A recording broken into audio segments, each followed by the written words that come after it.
بسم اللہ الرحمن الرحیم۔ عشق خاتم بائی وہیبہ فاطمہ ایپیسوڈ 5۔ وہ 2-3 دن سے کالج نہیں جا رہی تھی اور پاکیزہ بیگم کو انور اور اسلم کے ڈر سے پڑھائی کرنے سے صاف انکار کر دیا تھا۔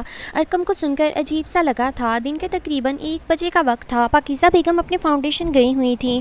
تب وہ آفس سے ضروری فائل لینے گھر واپس آیا تھا اور میڈ سے ہی پتہ چلا تھا کہ وہ اپنے کمرے میں بند ہے۔ واپسی لان سے گزرتے اس دن والی بلی لان کی دھوپ میں پاؤں پساڑے سن بات لیتی نظر آ رہی تھی تو بے حد شرارت سے اس بلی کو دیکھا۔ یہی لکھا ہوا ہے، نظر آئی تو بے حد شرارت سے ارقم نے دیکھا۔ بھائی ویسے ارقم لکھا ہونا چاہیے تھا، چلے جو بھی ہے۔ پھر بلی کی نیند بری طرح خراب ہوئی تھی کہ وہ فائل گاڑی میں رکھ کر اسے اپنی گود میں اٹھا چکا تھا۔ بلی نے نخریلی ہیروئن کی طرح مزاحمت کرتے کافی ہاتھ پاؤں چلائے مگر وہ بھی ارقم چودھری تھا ڈھیٹ۔ وہ بیرونی طرف سے ایک کھڑکی کے قریب آیا تھا، ذرا سا جھانک کر اندر جھانکا۔ وہ شاید واش روم میں تھی۔ تب اس نے آہستگی سے بلی کو سلاخوں سے کمرے میں لینڈ کر کے کھڑکی بند کر دی۔ خود تیزی سے سامنے سے ہو کر دوبارہ اپنے کمرے کے دروازے میں کھڑا ہو کر انتظار کرنے لگا۔ نور مدینہ واش روم سے باہر نکلی تھی، ناراض سی میاؤں میاؤں کی آواز پر کان کھڑے ہوئے تھے۔ سہم کر ادھر ادھر دیکھا، ذرا سا جھک کر ٹیبل کے نیچے دیکھا۔ نور مدینہ نے بلی بیگم اور بلی بیگم نے نور مدینہ کو دیکھا۔ دونوں ایک دوسرے کو دیکھ کر بھونچ کر رہ گئیں۔ بلی اپنی جگہ پر اچھلی، نور مدینہ کی جان نکلی۔ ایک زوردار چیخ مار کر کمرے میں ادھر ادھر بھاگنے لگی۔ بلی بھی ادھر ادھر کودنے لگی۔ ارقم باہر اس کی چیخیں سن کر گہرا مسکرا رہا تھا۔ نور مدینہ کو 3 منٹ ادھر ادھر کودنے کے بعد خیال آیا کہ کیوں نہ کمرے سے باہر بھاگ کر اس موذی سے جان موذی مرض میں نے سنا ہے، اور یہ ادھر لکھا ہوا ہے موذی سے جان بچائی جائے۔ اس کا کوئی ہوگا مطلب مجھے بتا دینا پلیز۔ تب وہ دروازے کی جانب بھاگتی، اسے کھول کر چیخ مارتی باہر کی جانب لپکی۔ باہر وہ اطمینان سے لاؤنج سے گزر رہا تھا۔ ارقم چودھری نے اپنی مسکراہٹ بمشکل دباتے اپنی باہیں ہلکی سی کھول دیں، جسے وہ آ کر دوبارہ اس سے لپٹ ہی جائے گی، مگر سامنے سے بھاگ کر آنے والی اپنی پہلی بے عزتی کب بھولی تھی۔ تب بھی اس کے پہلو سے ہو کر لاؤنج کے صوفے پر ڈھہ کر ہی اگلا سانس لیا۔ ارقم اپنے پلان کی ماں بہن ہونے پر منہ بنا کر رہ گیا۔ یہ میں بولتی ہوں ماں بہنیں کو گی۔ What happened? ارقم نے سرد آہ بھر کر پیچھے مڑ کر پوچھا۔ میرے کمرے میں ایک کالی بلی ہے، اس نے ہامتے ہوئے بتایا۔ So what? اس میں اتنا ڈرنے والی کون سی بات ہے؟ الحمدللہ، اس نے سادگی سے پوچھا۔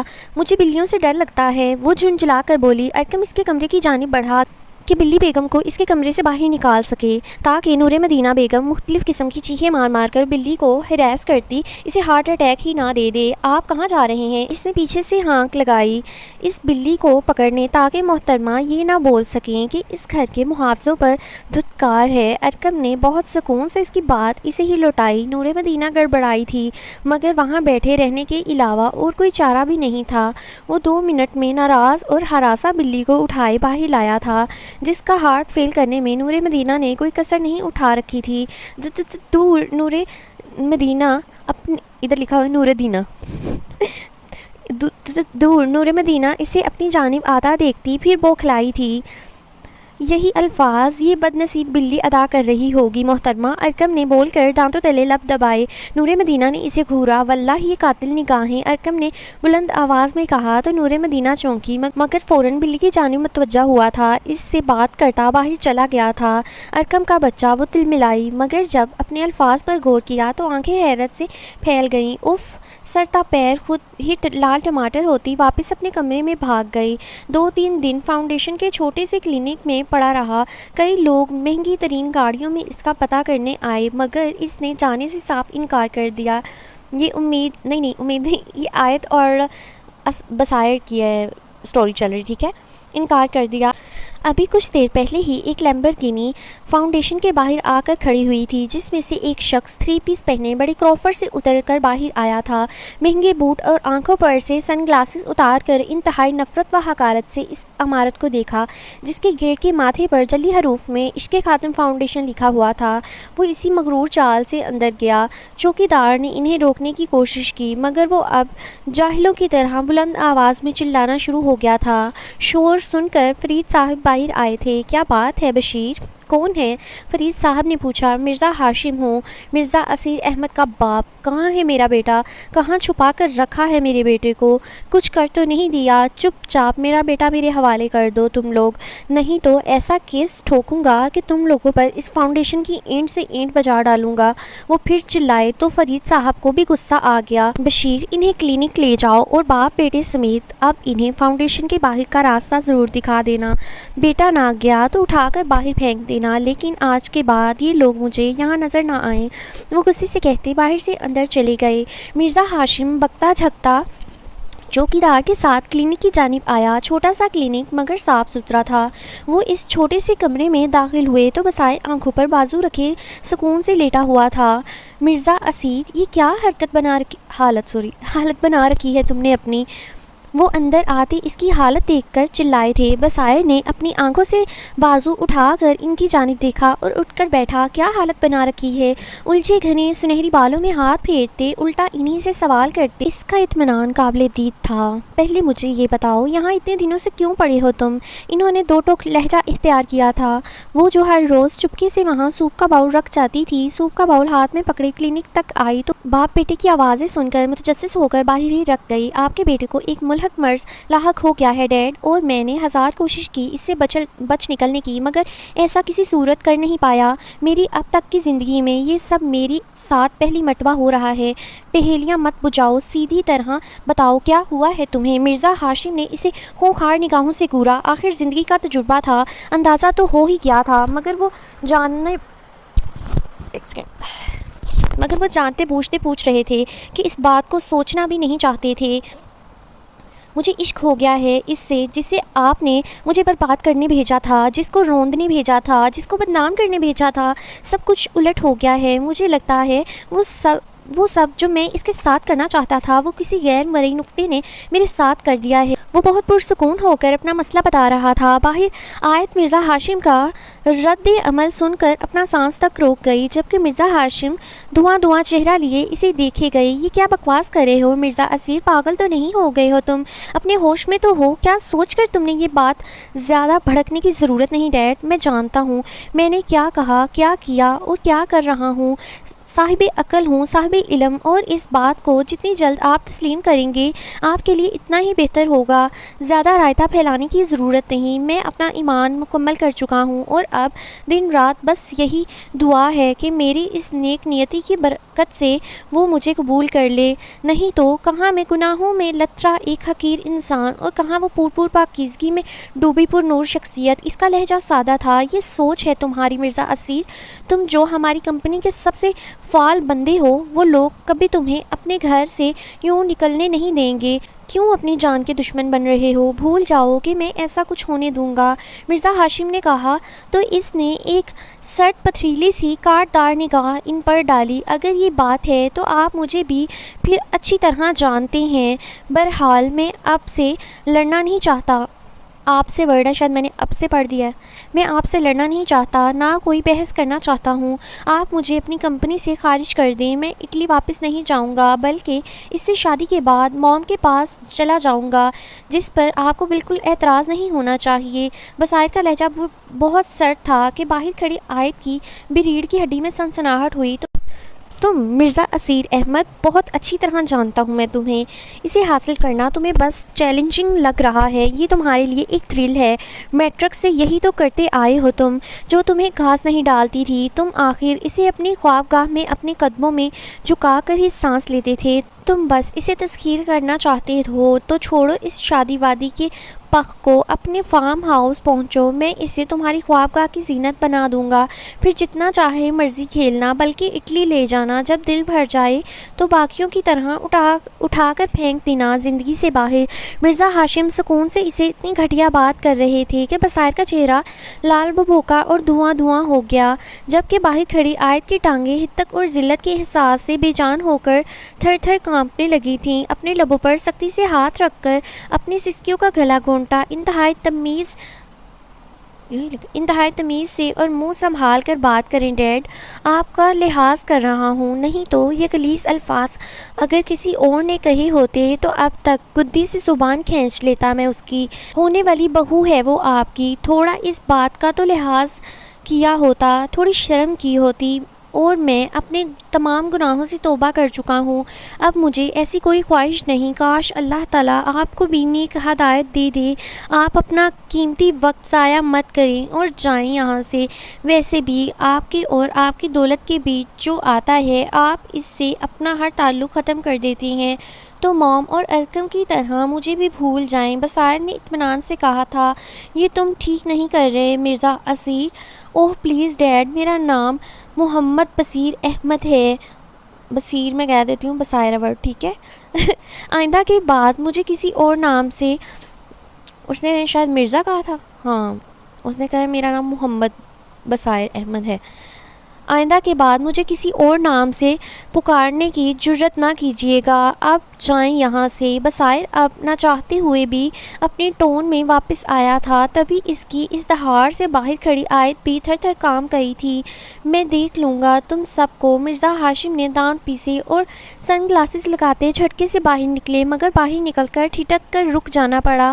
مرزا ہاشم نے نخوت اور حقارت بھری نگاہوں سے سرتاپا اس حجاب والی لڑکی کو دیکھا۔ اے لڑکی، سمجھا دو اپنے اس نئے عاشق کو، کیوں اپنی اور تمہاری جان کا دشمن بن بیٹھا ہے۔ صرف 2 دن میں یہ گھر نہیں لوٹا تو میں اس فاؤنڈیشن کو سوسائٹی اور عدالتوں میں طوائفوں اور جسم فروشی کا اڈا ثابت کر دوں گا، سمجھی۔ مرزا ہاشم دہاڑے تھے اندر۔ بصائر کے یہ سن کر کان کھڑے ہوئے تھے کہ آیت شاید باہر کھڑی تھی۔ آیت کا چہرہ احساس ذلت اور بے توقیری سے سرخ پڑ گیا تھا، آنکھیں لبالب پانی سے بھر گئیں۔ مرزا ہاشم زہر اگل کر جا چکے تھے۔ بصائر تیزی سے باہر آیا تھا۔ اس نے اسے بس ایک نظر دیکھا، جو ہلکے سبز رنگ کے سادہ سے سوٹ میں ہم رنگ حجاب میں گمسم سی وہاں کھڑی تھی اور بے آواز بے تحاشا آنسو بہا رہی تھی۔ آیت، لیو ہم، ان کی گیدڑ بھبکیوں پر زیادہ غور کر کے پریشان ہونے کی ضرورت نہیں۔ کچھ نہیں ہوگا، میں کچھ نہیں ہونے دوں گا کسی کو، اٹس اوکے۔ وہ ابھی بات کر رہا تھا، اسی تسلی دینا چاہتا تھا۔ اب آیت کے آنسو اسے اپنے دل پر گرتے محسوس ہوتے تھے جب گارڈ اس کی جانب بڑھا۔ فرید صاحب کا حکم ہے، اب آپ یہاں نہیں رہ سکتے، آپ کو جانا ہوگا یہاں سے۔ گارڈ نے سختی سے کہا تھا، میں خود ان سے بات کر لوں گا، تم جاؤ اپنا کام کرو۔ بصائر نے لاپرواہی سے کہا، آپ کو یہاں سے جانا ہوگا۔ گارڈ دہاڑا، مگر اس کو اثر ہوتا تو تب نہ، میں کہیں نہیں جاؤں گا، وہ بھی جواباً چلایا تھا۔ بشیر انکل آپ جائیں، میں ان کو سمجھاتی ہوں، یہ چلے جائیں گے یہاں سے۔ آج انہیں جانا ہی پڑے گا، آیت نے گارڈ کو کہا تو اس ڈھیٹ آدمی کو گھورتا گیٹ کی جانب چلا گیا۔ آیت نے پیچھے مڑ کر دیکھا تو وہ بھونچ کر رہ گئی۔ وہ اطمینان سے اندر چلا گیا تھا۔ آیت تل ملاتی اندر آئی اور سوپ کا باؤل پٹک کر ٹیبل پر رکھا۔ غم و غصے میں وہ یہ بھی نہ غور کر پائی کہ آج اس کے ہاتھ میں یہ سوپ کا باؤل دیکھ اس کے پچھلے 3 دن کی چھپن چھپائی کا بھانڈا بیچ چوراہے میں پھوٹ چکا ہے۔ بصائر نے ایک نظر اس کے غصے سے سرخ تپتپاتے حسین ترین چہرے کو دیکھا اور نگاہیں چرا لی۔ اپنے بارے میں، اس فاؤنڈیشن کے بارے میں، اپنی نیک نیتی، پاکیزگی، پردہ اور حجاب کے بارے میں اتنی گندی غلیظ باتیں سن کر آیت کے پوری طرح دماغ گھوم چکا تھا، اور جانے کہاں سے آئی تھی اس میں اتنی ہمت کہ اس نے لپک کر کمرے کا دروازہ بند کیا تھا۔ بصائر نے حیرت سے اس کی حرکت ملاحظہ کی، مگر اس کی اگلی حرکت پر وہ دم بخود سا پہنچ کر رہ گیا اور ماتھے پر ڈھیر سارے بل آئے تھے کیونکہ وہ اپنا حجاب ان پن کر رہی تھی۔ مجھے تسخیر کرنا ہے، کریں، میں ایک چیلنج لگ رہی ہوں آپ کو، یا تھرل یا پھر ایڈونچر، تو کر لیں مجھے تسخیر۔ آیت نے چلاتے اپنا حجاب نوچ کر زمین پر پھینکا اور بصائر نے اتنی تیزی سے اس کی جانب سے اپنا رخ پھیرا تھا۔ میری ایسی کوئی انٹینشن نہیں ہے آیت، اسی لیے بہتر یہی ہے کہ یہ حجاب اٹھائیں اور فوراً سے پہلے یا ورڈ ٹھیک ہے، میں نے غلط پڑھ دیا ہے، اور فوراً سے پہلے اسے پہن لیں، کیونکہ میں یہ بھی برداشت نہیں کروں گا کہ کسی نامحرم کے سامنے آپ حجاب اور پردے کے بغیر آئیں، اور ابھی میں بھی آپ کے لیے نامحرم ہوں۔ وہ انتہائی سرد و بے تاثر لہجے میں گرایا تھا۔ بند کریں اپنا یہ پارسائی کا ڈرامہ، اب کیوں رخ پھیر لیا بصائر احمد، اب کریں اپنی حسرت پوری اور جائیں یہاں سے، مگر میرے بابا کی نیک نیتی اور خون پسینے کی ایک ایک بوند سے قائم کردہ اس فاؤنڈیشن پر آنچ بھی آئی تو میں بھی آپ کو کبھی معاف نہیں کروں گی۔ آیت نے چلاتے ہوئے کندھے سے اس کی شرٹ دبوچ کر جھٹکے سے اس کا رخ اپنی جانب موڑنا چاہا، جب اتنی ہی تیزی سے بصائر نے اپنے قریب دیوار پہ لگے سوئچ بورڈ سے اس کمرے کی لائٹ آف کی تھی۔ کیونکہ کمرہ چاروں طرف سے بند تھا تو کمرے سے آنے والی کیونکہ کمرہ چاروں طرف سے بند تھا تو باہر سے آنے والی ناکافی روشنی کی وجہ سے دن میں ہر وقت کمرے کی لائٹ جلانی پڑتی تھی۔ پھر آیت کی سختی آئی تھی کیونکہ تیشوا اشتعال سے پاگل ہوتے بصائر نے اپنے ہاتھ سے اس کا جبڑا دبوچا تھا اور خود سے فاصلہ رکھے اسے دیوار سے پن کیا۔ میرا خیال میری بات سمجھ میں نہیں آئی آپ کو؟ جس حجاب کو آپ نے زمین پر پھینکا، میری نظر میں اس حجاب کی حرمت جانتی ہیں آپ؟ اگر کبھی ایسا ہوا کہ اس دنیا میں حجاب کم پڑ جائیں، ارے میں تو اپنی کھال کھینچ کر آپ کا سر ڈھانپنے کو اس کا حجاب بنا دوں۔ آپ سمجھ کیا رہی ہیں میری جذبات کو، یا سمجھنا ہی نہیں چاہتی؟ اور اس حجاب کی بے حرمتی کرنے کی جرأت تو آپ کو بھی نہیں ہے آیت، آپ کی ہمت کیسے ہوئی اسے یوں نوچ کر، لائن بہت غلط لکھی ہوئی، ادھر لکھا تھا اس یوں نوچ کر، ادھر آنا تھا اسے یوں نوچ کر پھینکنے کی ہے کہ نہیں کہا؟ میں یہ برداشت نہیں کروں گا کہ آپ کسی نامحرم کے سامنے خود کو بے حجاب کریں۔ تو ہمت کیسے ہوئی ایسا کرنے کی آپ کی؟ وہ دہاڑا تھا، آیت کو لگا اس کا جبڑا ٹوٹ جائے گا۔ آیت کے آنسو اس کے ہاتھ پر گرے تھے، بصائر نے وہ نمی محسوس کر کے ایک دم اپنا ہاتھ واپس کھینچا تھا، تب وہ جھکا اور وہیں زمین پر ٹٹول کر عقیدت سے وہ حجاب اٹھایا۔ ملگجے اندھیرے میں بصائر نے دوپٹہ کھول کر اس کے سر پر اوڑھا دیا تھا۔ آیت دم بخود اسے دیکھے اور سنے گئی۔ آیت نے غور کیا، وہ طاؤس پڑھ رہا تھا اور مسلسل پڑھ رہا تھا، یعنی اسے اس بات کا بھی احساس تھا کہ کوئی انسان دنیا پر فرشتہ نہیں ہوتا، انسان کے نفس کا کام ہے بہک جانا، اور تنہا مرد اور عورت کے بیچ تیسرا ہمیشہ شیطان ہوتا ہے۔ بصائر نے آگے بڑھ کر دروازہ کھولا اور دوبارہ لائٹ جلائی تھی اور اس کی جانب سے پھر اپنا رخ موڑ لیا کہ وہ مسلسل رونے کا شغل فرماتی اب تک صحیح طرح حجاب پن نہیں کر سکی تھی۔ جائیں یہاں سے آیت، اور یاد رکھنا کہ اللہ کے حکم سے انشاءاللہ یہ تو طے ہے کہ ایک نہ ایک دن آپ کو پوری طرح میرا ہونا ہے، میں ہی آپ کا محرم بنوں گا، مگر تب تک آئندہ تنہائی میں مجھ سے بھی ملنے سے گریز کریے گا۔ اس کے سرد و سپاٹ لہجے نے آیت کو پھر جھنجھوڑ ڈالا تھا، تبھی وہ پھوٹ پھوٹ کر روتی وہاں سے نکل آئی۔ بصائر نے ایک سرد سی آہ بھری، عصر کی اذان ہوئی، وہ واش روم میں وضو کرنے چلا گیا۔ ایک سجدہ شکر بھی تو ادا کرنا تھا اسے، اس کے ایمان میں ثابت قدمی بخشے جانے کے لیے، نہیں تو نفس نے تو چیخ چیخ کر اسے بے حجاب باہوں میں بھر لینے کی، اسے ٹوٹ کر پیار کرنے کی التجا کی تھی، مگر وہ اس کی چیخوں پکار کو دبانے اور شیطان کے وار سے بچنے کے لیے مسلسل طاؤس پڑھتا رہا تھا۔ اب بھی باوضو ہو کر باہر آیا اور جائے نماز پر کھڑے ہو کر نماز ادا کرنے لگا۔ ارقم رات کو ڈنر کے بعد اپنے کمرے میں اپنے لیپ ٹاپ کے سامنے بیٹھا کسی کام میں مشغول تھا۔ جب پاکیزہ بیگم نے اسے اپنے کمرے میں بلایا تھا، وہ سب کام چھوڑ چھاڑ کر ان کی بات سننے گیا تھا۔ وہ کمرے میں داخل ہوا تو وہ صوفے پر بیٹھی اس کا انتظار کر رہی تھیں۔ جی ماما، آپ نے بلایا تھا مجھے؟ ہاں، مجھے تم سے کچھ خاص اور ضروری بات کرنی ہے۔ پاکیزہ بیگم کا سنجیدگی میں ڈوبا لہجہ سن وہ الرٹ ہوا تھا۔ جی موم، کہیں میں سن رہا ہوں۔ ارقم نے ان کے پاس بیٹھ کر ان کا ہاتھ تھاما تھا۔ آج سے برسوں پہلے تمہارے نانا نے تمہارا نکاح کیا تھا، تم اچھی طرح جانتے ہو، اس کا نام نور مدینہ ہے۔ ہم اسے ڈھونڈ رہے تھے مگر اس کے رشتہ داروں نے ہمیں اس تک پہنچنے نہیں دیا، پھر خدا کا کرنا ایسا ہوا کہ وہ ہر مصیبت سے بچتی خود یہاں تک چلی آئی، اور جانتے ہو وہ کون ہے؟ پاکیزہ بیگم کی بات سن کر وہ دم ساتھ گیا تھا۔ یہ جو ہمارے گھر میں موجود ہے یہی تمہاری منکوحہ نور مدینہ ہے۔ آج میں اور وہ فاؤنڈیشن گئے تھے تو اس کمینے اور بغیر رشتہ داروں نے پھر ہمارا پیچھا کیا اور اسے اشارے سے دھمکاتے رہے اور گندے اشارے کرتے رہے۔ گارڈز نے ان کا پیچھا کیا مگر وہ چکمہ دے کر فرار ہو گئے۔ وہ بہت خوف زدہ ہے اور آگے پڑھنا بھی نہیں چاہتی، تو میں چاہتی ہوں تم رخصتی لے لو اور اپنی امانت کی خود حفاظت کرو۔ طویل ترین بات کر کے پاکیزہ بیگم خاموش ہوئی تھیں اور سوالیہ نگاہوں سے اس کی جانب دیکھا جو پرسوچ سا کسی غیر مرئی نقطے کو گھور رہا تھا۔ پھر ارقم چودھری نے کچھ ایسا کہا کہ پاکیزہ بیگم کے چہرے کی ہوائیاں اڑ گئی تھیں۔ وہ دیر تک اپنے بے حس بیٹے کو دیکھتی رہیں۔ یہ اگلے دن کی بات تھی جب رات کو ڈنر کے بعد پاکیزہ بیگم نے مدینہ کو دودھ کا گلاس لے کر اپنے کمرے میں آنے کو کہا تھا۔ وہ اپنے کمرے میں گئی، تبھی ارقم جھنجھلایا سا اس کے کمرے میں گیا تھا۔ وہ جو کہہ رہا تھا پاکیزہ بیگم کسی بھی قیمت پر ماننے کو تیار نہیں تھی، تو وہ بری طرح تلمرا رہا تھا۔ وہ دھیمے قدموں سے چلتی پاکیزہ بیگم کے لیے دودھ کا گلاس میں نے کھا لیا۔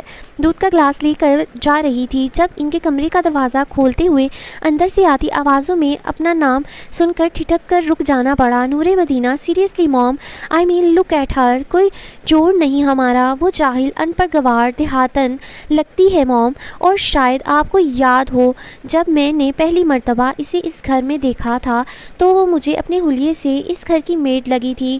میڈ سمجھتے ہیں نا آپ، نوکرانی، اور آپ میرے ریسیپشن کی بات کر رہی ہیں۔ آپ نے ایسا سوچ بھی کیسے لیا کہ اتنے بڑے بزنس ٹائکون کی بیوی ایک تھرڈ کلاس جاہل گوار ہوگی؟ جیسا ہمارا ماحول ہے ہائی سوسائٹی میں، کیا وہ میرے ساتھ موو کر سکتی ہے جسے ڈھنگ سے کسی کے سامنے بولنا تک نہیں آتا؟ میں نے ڈائیورس کے پیپر بنوا لیے ہیں اور کل میں ان پر سائن کرنے والا ہوں، اور یہ میرا آخری فیصلہ ہے، میں اسے ڈائیورس دے دوں گا۔ تو آپ جتنی چاہیں خدمت خلق کرنا چاہتی ہیں تو کر لیجیے گا، مگر مجھے ایسا کوئی شوق نہیں، میں محض ہمدردی میں اپنی پوری لائف سپوائل نہیں کرنا چاہتا۔ وہ بول کر خاموش ہوا تھا۔ نور مدینہ نے دیوار کا سہارا لیا تھا۔ نانا نے سر اٹھا کر جینا سکھایا تھا۔ اتنی حد تک ذلت اور بےعزتی کا احساس تو اس وقت نہیں ہوا تھا جب سکی رشتہ داروں نے اس کی تذلیل کی تھی۔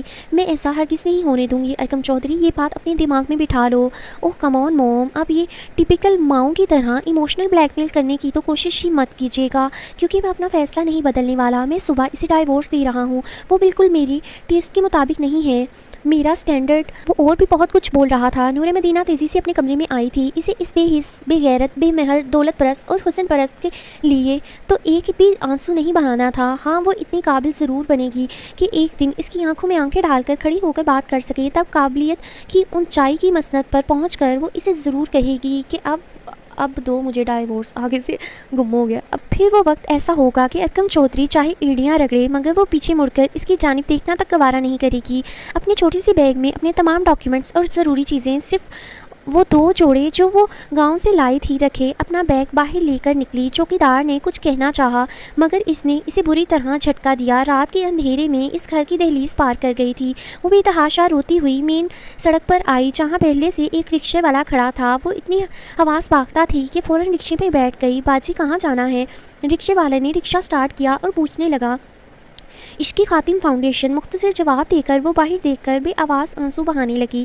ابھی دن میں ہی تو وہ آیت فاطمہ سے ملی تھی۔ فاؤنڈیشن کا وزٹ کرتے ہوئے اور آیت سے باتوں کے دوران وہ ازراہ مذاق بولی تھی کہ اگر کبھی میرے شوہر نے پریشان کیا تو وہ سیدھا عشق خاتم کا ہی رخ کرے گی۔ اس کا کہاں ہوائیوں اور اچھا اس طرح میں نے لائن کے بڑا کر دیا۔ اس کا کہا ہوا یوں اور اتنا جلدی پورا ہوگا اسے اندازہ ہی نہیں تھا۔ آدھے گھنٹے کی مسافت کے بعد وہ فاؤنڈیشن کے گیٹ کے سامنے کھڑی تھی۔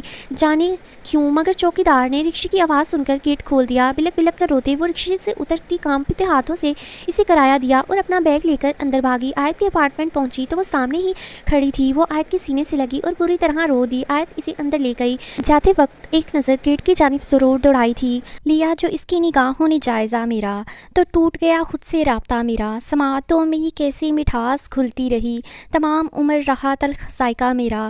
چٹک گیا ہوں میں اپنے ہی ہاتھ سے گر کر، میرے ہی عکس نے توڑا ہے آئینہ میرا۔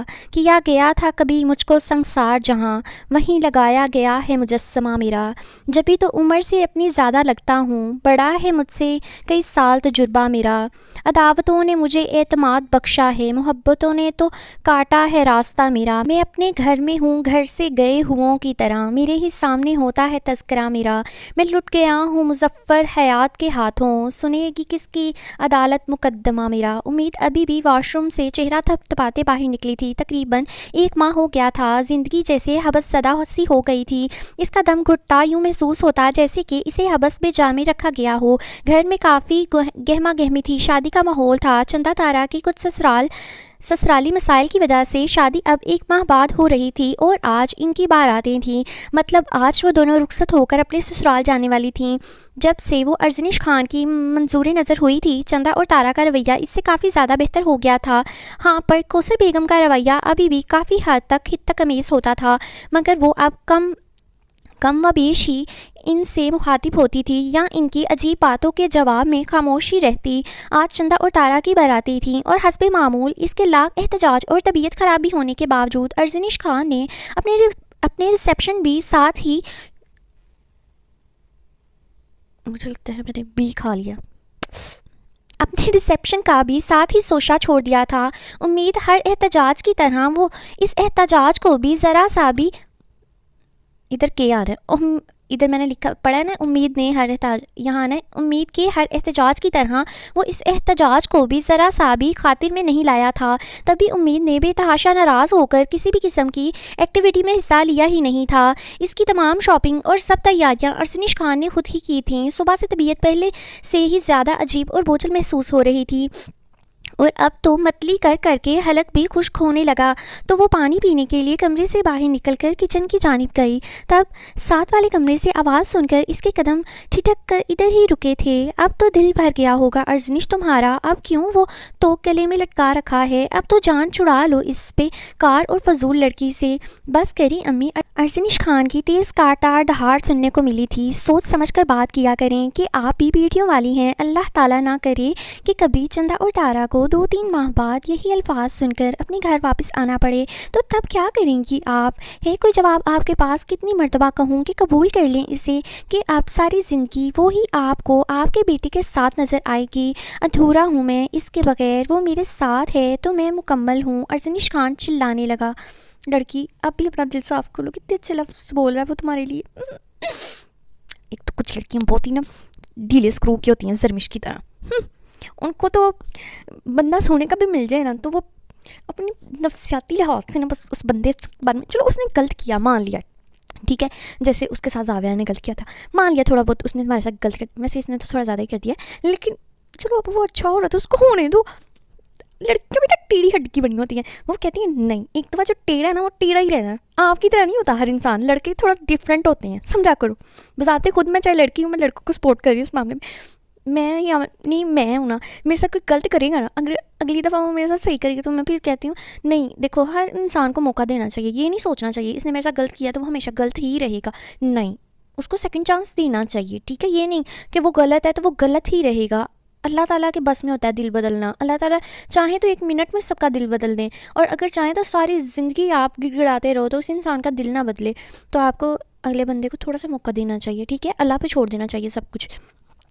اچھا معاف کر دو بھائی، اور آج کے دن اپنا موڈ خراب مت کرو، سب کچھ تم نے ہی تو سنبھالنا ہے، جاؤ تینوں کو پارلر لے جاؤ، 3 دلہنوں کو تیار ہوتے وقت تو لگے گا نا، اب جاؤ میں بھی تیار ہو جاؤں، اپنی بھی تیاری کرو کوثر بیگم نے اس کا جاہو جلال دیکھ کر فوراً پینترا بدلا تھا۔ امید ہامتی ہوئی کچن میں چلی آئی، ڈائننگ چیئر پر بیٹھ کر اپنی کنپٹیاں سہلانے لگی کہ ایک مرتبہ پھر زوردار چکر آیا تھا۔ ارزنش اس کی تلاش میں کچن میں آیا تھا۔ ہے تم ٹھیک تو ہو؟ ارزنش نے اس کے کندھے پر ہاتھ رکھا۔ آپ کو میری ٹھیک ہونے نہ ہونے سے کیا فرق پڑتا ہے؟ امید نے اس کا ہاتھ جھٹکا اور تلخ لہجے میں بولی، بالکل پڑتا ہے، بس یہ میری آخری ضد پوری کر دو میری جان، کہ میں تمہیں اپنی دلہن کے روپ میں دیکھنا چاہتا ہوں۔ ویسے تو ایک لڑکی کی بھی خواہش ہوتی ہے، پتہ نہیں شاید اس کی ایک دفعہ دھوکہ کھانے سے ساری خواہشات ہی مر گئی ہیں۔ پھر وعدہ رہا، اس کے بعد جو تم کہو گی وہی کروں گا، پرومس۔ اب جلدی سے اٹھو اور پارلر چھوڑ آؤں تم لوگوں کو، مجھے پھر ہال میں جانا ہے۔ ارزنش خان نے نرمی سے اس کے سر پہ اپنے لب رکھے تھے، وہ جھٹکے سے وہاں سے اٹھی اور پھر اتنی ہی تیزی سے جب زمین آنکھوں کے سامنے گھومی تو ارزنش خان کے بازو میں جھول گئی۔ گولڈن نائٹ تو آج رات کو ہے میری جان، پر مجھے نہیں پتا تھا میری جان کو اتنی جلدی ہے میری باہوں میں آنے کی۔ وہ اسے چھیڑ کر دانتوں تلے لب دبا گیا تھا۔ امید نے بے بسی سے اپنا جبڑا بھینچا تھا۔ یہی تو سارا مسئلہ تھا کہ جیسے اس خود غرض آدمی کو اپنی خوشیوں کے علاوہ نہ کچھ دکھائی دیتا تھا نہ کچھ سنائی۔ اب بھی اسے فنکشن کی اور گولڈن نائٹ کی پڑی تھی۔ امید کی خراب ہوتی حالت وہ سرے سے نظر انداز ہی کر رہا تھا، یا شاید اس کو یہ لگ رہا تھا کہ یہ طبیعت کے بہانے بھی اس کے احتجاج کا ہی ایک حصہ ہیں۔ ویٹ دیکھو، وہ ایک لڑکا ہے، ٹھیک ہے، اس کے 2 بہنوں کی شادی ہے، اس کے سر پہ اتنی ذمہ داری ہیں، اوپر سے وہ یہ بھی چاہتا ہے کہ چلو لگے ہاتھ میری بھی سارا یعنی دیکھو اس لڑکی کے دل میں بھی آئے گا، ابھی نہیں تو کسی وقت آئے گا کہ میں کون سا دلہن بنی، آپ نے میری رخصتی کروا دی۔ لڑکی ذات ہوتی ہے اس نے کسی وقت اس کو تانا مار دینا ہے، تو وہ اسی تانے سے بچنے کے لیے نا اس کو زور زبردستی کہہ رہا ہے ولیمہ کر لو اللہ کا واسطہ ہے، ٹھیک ہے، لیکن چاہے اس کو برا لگ رہا ہے نا، کسی وقت میں وہ بیچارہ غریب تانے سے بچ جائے گا، ٹھیک ہے، ابھی تم اتنی بدگمان ہو تو۔ اور دیکھو یہ ایک طرف سے ہو گیا، اور دوست کی بہنوں کی شادی ہے، اگر وہ تمہاری طرف فرض کرو اس نے تمہیں سنبھالا ہے، تمہیں یعنی چھیڑا جو بھی فنی اسٹائل میں، اس کو تمہاری فکر تھی تو اس نے تمہیں سنبھالا نا، نہیں تو تم دھڑام سے گرتی، اس کو کیا فرق پڑتا، جاتی تم بھاڑ میں. ٹھیک ہے، اس کی 2 بہنوں کی شادی ہے، اس کو بھی سمجھنے کی کوشش کرو، وہ بیچارہ مجبور ہے، بیچارہ کام میں الجھا ہوا ہے. اتنی بدگمانی اچھی نہیں ہوتی. امید اپنا آپ چھڑوا کر کمرے میں چلی گئی اور کچھ ہی دیر میں وہ انہیں پارلر چھوڑ آیا. وہ دنیا جہاں کی بیزاری اپنی شکل پر سجا کر بیٹھی تھی. دلہن بن کر کیا روپ آیا تھا کہ نظر نہیں ٹھہر رہی تھی. گولڈ کلر کی میکسی میں وہ آسمان سے اتری اپسرا لگ رہی تھی کہ آج تو چندہ تارا بھی اس کی تعریف کر رہی تھیں. خود وہ دونوں بھی آج کافی زیادہ اچھی لگ رہی تھیں. ان کی لک بالکل ہی چینج کر دی گئی تھی اور بہت زیادہ روپ بھی آیا تھا. میک اپ کے دوران بھی وہ 2-3 بار وومٹ کر چکی تھی. خدا خدا کر کے ارزنش خان انہیں لینے آیا. تب وہ ارزنش خان کے ساتھ ہال میں پہنچی تھی. جلد ہی بارات بھی آ گئی. چندہ اور تارا بے حد خوش تھیں. اس سے بھی دنیا داری کے لیے اپنے چہرے پر جھوٹی مسکان سجانی پڑی. نکاح کے بعد کھانا کھایا گیا. ارزنش زیادہ تر دلہا بنا بھاگ دوڑ میں ہی مصروف رہا. بلیک ڈنر سوٹ میں اٹھتے قد اور بھرپور مردانہ وجاہت کے ساتھ ہر نظر اسی پر ٹھہر رہی تھی. اتنی بھاگ دوڑ میں بھی اس نے نوٹ کیا کہ امید نے صحیح طرح سے کھانا نہیں کھایا تھا. اوہ لوگ کتنا اچھے، پھر بھی چلو تفکرو. پھر خیر عافیت سے رخصتی کا وقت آن پہنچا. نم آنکھوں سے بدائی کی گئی. رخصتی ہو چکی تو وہ ریلیکس اور فری ہو کر سٹیج تک آیا تھا. اب ہی تو غور سے اس اپسرا کو دیکھا تھا جو اس کے دل کی انتہائی اونچی مسند پر کب سوار ہوئی اسے پتہ ہی نہ چلا. پھر کافی دیر فوٹو سیکشن کا دور چلا. آج تو کوثر بیگم بھی قدرے پرسکون تھیں اور کوئی قسم کی ادھر آنا کسی قسم کی، ٹھیک ہے لکھا کوئی ہی ہوا ہے، اور کسی قسم کی بدمزگی والی بات نہ کی تھی. کسی یار ایک سیکنڈ، ہاں نہیں ایسے تو کوئی صحیح لائن نہیں بنتی. کسی یار کھانا لگوا دو بڑی، یہ شاید کسی ایکسٹرا، ٹھیک ہے جسٹ یار کھانا لگوا دو، بڑی بھوک لگی ہے. ارزنش نے اپنے دوست سے کہا. جلد ہی ٹیبل پر پھر کھانا لگوایا گیا. تم نے صحیح طرح کھانا کیوں نہیں کھایا؟ ارزنش خان نے امید کے پہلو کے قریب تر ہوتے کہا. طبیعت ٹھیک نہیں اور ذرا بھی بھوک نہیں، کیونکہ ہر نگاہ اب ان دونوں کی جائزہ لے رہی تھی. اس نے نرمی سے جواب دیا. ارزنش کھانا کھانے لگا اور ایک دو نوالا زبردستی اس کے منہ میں بھی ڈال دیا. کوثر بیگم مہمانوں کو رخصت کر رہی تھیں. کافی سے زیادہ مہمان جا چکے تھے. الحمدللہ. ارزنش مجھے وامٹ آ رہی ہے.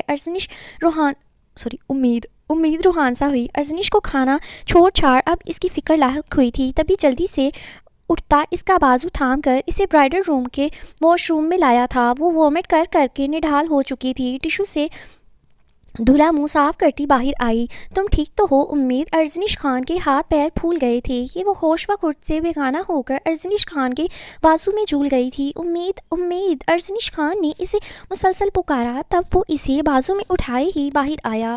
آئے ہائے کیا ہوا اسے؟ یہ منظر دیکھ کر کوثر بیگم کے ماتھے پر بل آئے تھے. امی پتہ نہیں کیا ہوا، اچانک بے ہوش ہو گئی. میں اسے لے کر ہاسپٹل جا رہا ہوں. میں بھی ساتھ چلتی ہوں. اب یہاں کیا کروں گی؟ تمہارا نہیں، تمام سامان سمیٹ کر گھر بھجوا دیا ہے، کوثر بیگم نے کہا اور ارزنش کے ساتھ چلنے لگی. ارزنش نے اسے لا کر گاڑی میں لٹایا. کوثر بیگم اس کے ساتھ بیٹھ گئیں. ارزنش نے جلدی سے گاڑی بھگائی. وہ جلدی ہی ہاسپٹل پہنچ گئے. امید کی آنکھ کھلی تو خود کو ہاسپٹل میں پایا اور ڈاکٹر اس کے اوپر جھکی اس کا چیک اپ کر رہی تھیں. اب کیسا فیل ہو رہا ہے؟ ڈاکٹر نے مسکرا کر کہا تو اس نے دھیرے سے اسپات میں سر ہلایا.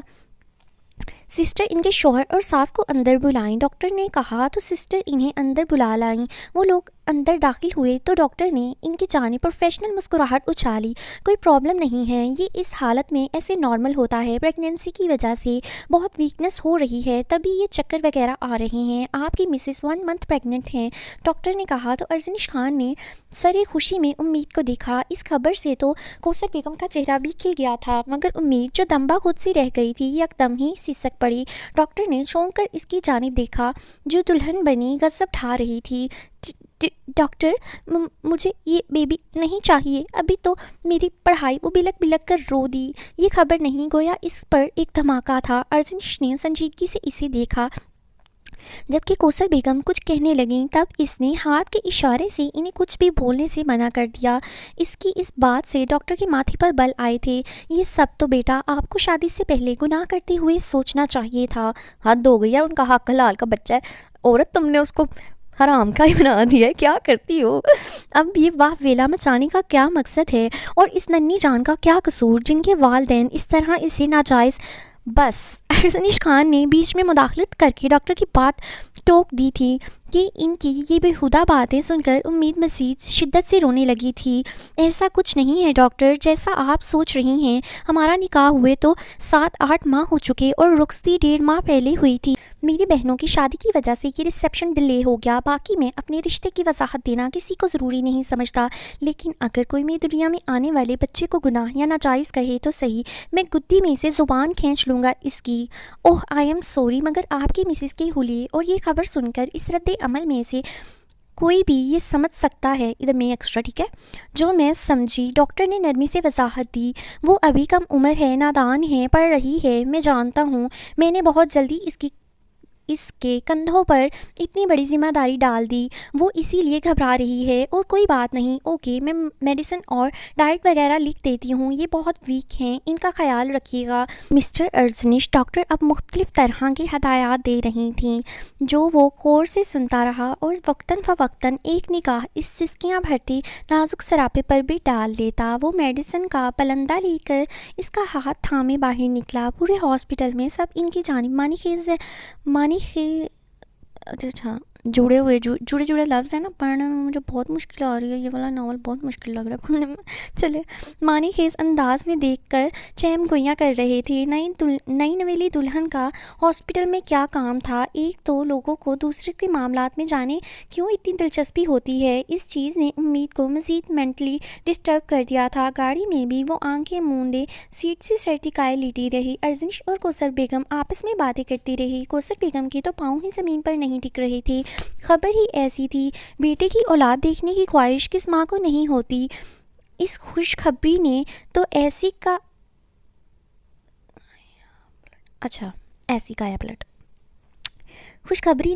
کایا پلٹ دی تھی کہ تمام رستے وہ ارزنش کو امید کی صحت کو لے کر چھوٹی چھوٹی نصیحتیں کرتی رہی تھیں۔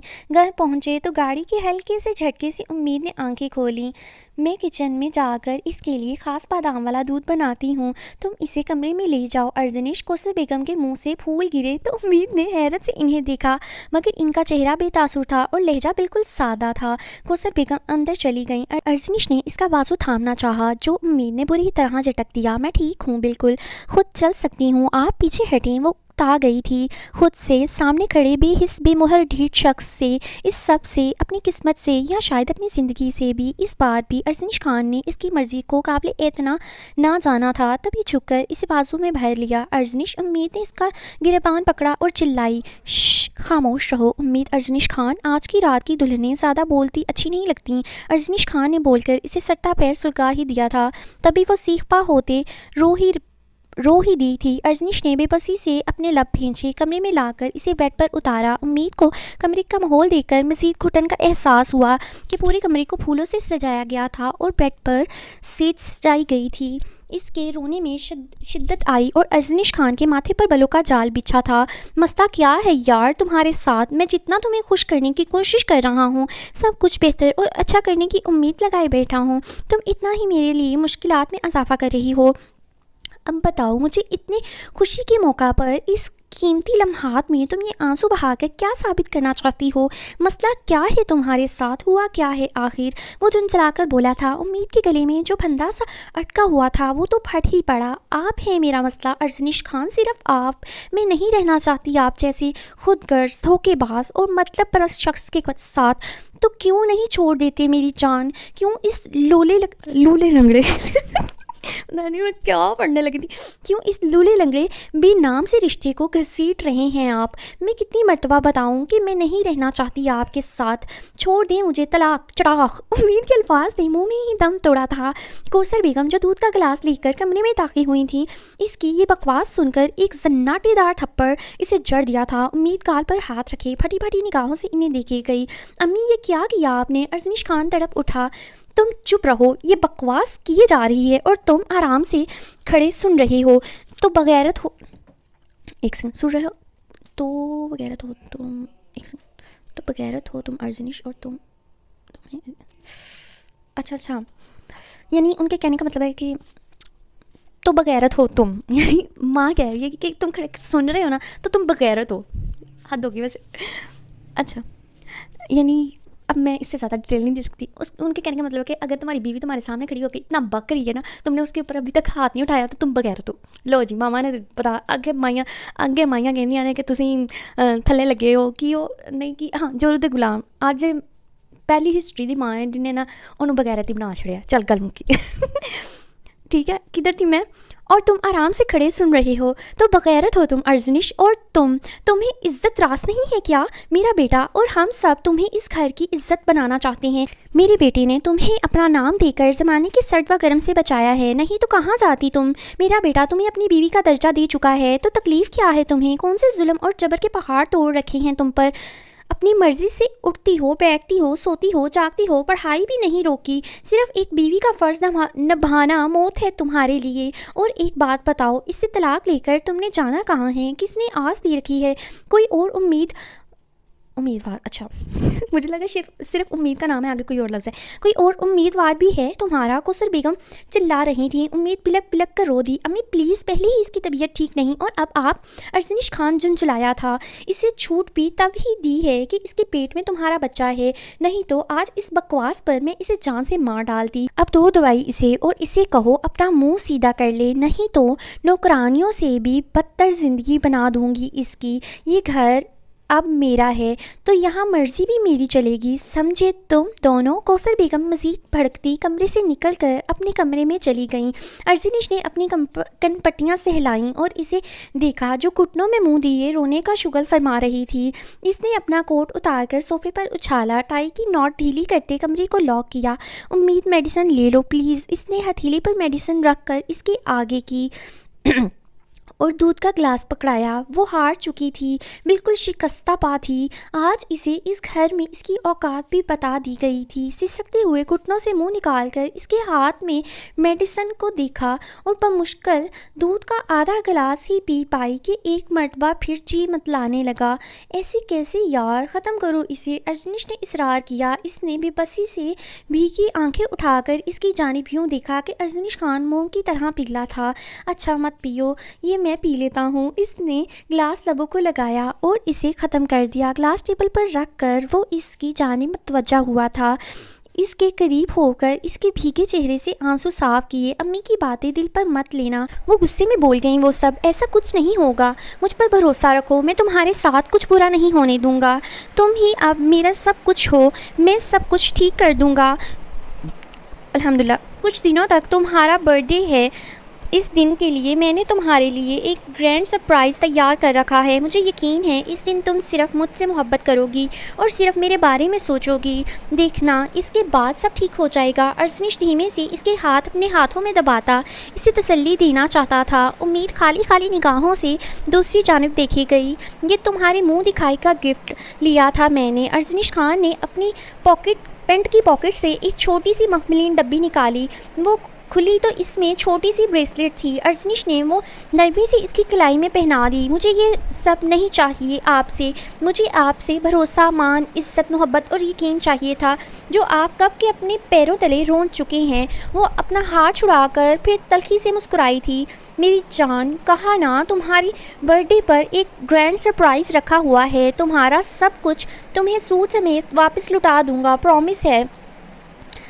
ایک معافی کے 2 لفظ تو مجھ سے آپ مانگ نہ سکے. مجھے میرا سب کچھ کیا لوٹائیں گے؟ وہ درشتگی سے بولی. اور امید کو سب سے بڑا دکھ یہی تو تھا کہ وہ ڈھیٹ بنا ہوا تھا. ایک مرتبہ بھی جو اپنے کسی بھی عمل کی ڈھنگ سے معافی مانگی تھی اس نے, بالکل نہیں. تو بلی تھیلے سے باہر آ ہی گئی. معافی تو کیا چیز ہے, میں جانے کیا کیا پلان کیے بیٹھا ہوں. بس ایک مرتبہ امید, ایک مرتبہ پھر مجھ پر اپنا بھروسہ قائم کر کے دیکھو.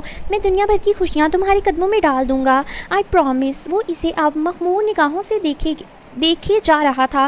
کمرے کا ماحول ہی ایسا پرفسون تھا کہ جذبوں کا نشہ سر چڑھ کر بولا تھا. اب وہ آہستگی سے اس کی جویلری اتارنے لگا. امید نے زور سے اپنی آنکھیں بھینچ لی. اس کا یہ وحشی لمس ہی تو ناقابل برداشت تھا. اس کی من مرضیاں, من مانیوں نے امید کا جیسے جینا حرام کر رکھا تھا. وہ اس سے گریز پا تھی. وہ جتنا دامن چھڑاتی وہ اتنا ہی اس کے دامن سے لپٹ جاتا. اب بھی اس کا ہاتھ تھام کر اس پر اپنے سلگتے لب رکھے تو امید اپنے آپ میں سمٹ گئی. کمر از کم آج وہ اسے چھیلنے کی بالکل متحمل نہیں تھی. ویسے نا ادھر ارجنش غلط ہے, ٹھیک ہے, مانا تم اس کو پیار کرتے ہو, تم چلو جو بھی تمہارا ایکسپریس کرنے کا طریقہ وہ لڑکی کو نہیں پسند, لیکن تم ابھی تو اس کی طبیعت کا خیال کرو یار. تم بھی نا بہت جھنڈ پھاڑ سر مار انسان ہو, تمہیں بس نا رومانس کی ماں بہنیں کرنے کی پڑی ہوتی ہے, تمہیں نہیں لڑکیوں کی فیلنگس کا پتہ. لڑکیاں بھی کہتی ہیں چلو سب کچھ یہ ہر چیز مانگتی ہیں, ان کی بھی ریکوائرمنٹس ہوتی ہیں, ان کو سمجھو, ان کو کرو.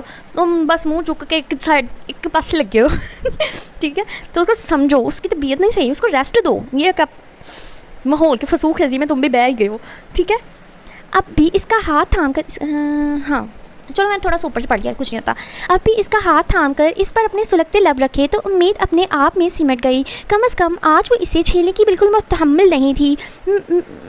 ایک سیکنڈ, میں تھک گئی ہوں, مجھے آرام کرنا ہے, وہ اس سے نگاہیں چرا کر بولی اور اسی عروسی لباس میں ہی اس سے دور ہو کر نیم دراز ہونے لگی. تو ارجنش نے اتنی ہی جلدی اس کا بازو اپنی گرفت میں لیا تھا.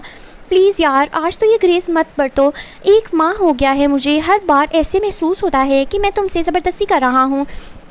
اب تو اس رشتے کو, میری محبت کو کھلے دل سے قبول کر لو. کبھی تو اپنی پوری رضامندی سے خود کو اپنے شوہر کے سپرد کرو. ارجنش خان کی سرگوشیاں التجاہیاں تھیں.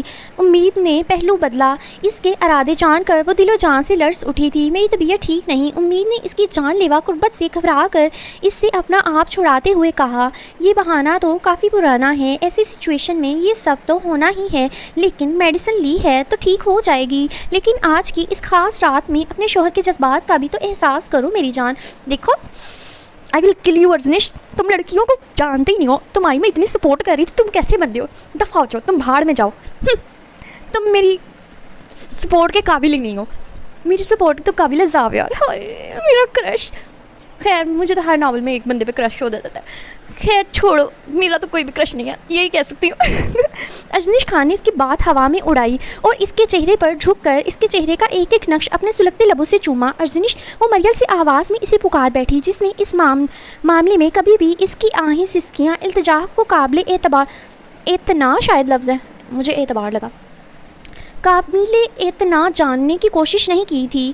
پلیز آج مت روکو امید. وہ پوری ہی طرح مدہوش اب اس کی گردن میں منہ دیے آنکھیں موند گیا تھا. امید نے کچھ کہنا چاہا جب ارجنش نے اس کی گرداز ہونٹوں کو اپنے لبوں کی قید میں لیا تھا اور اس کی آواز کا ہی گلا گھونٹ دیا تھا. وہ پھر اپنی منمانیوں پر اتر آیا اور امید کی آج برداشت کی ہر حد پار ہو چکی تھی. آج پھر وہ سسکتی رہ گئی تھی, مگر اس سنگ دل اور بے حس, ایک سیکنڈ میں لائٹس آف کر دوں, ہاں اب میں شروع ہوئیں گی صحیح فلو میں.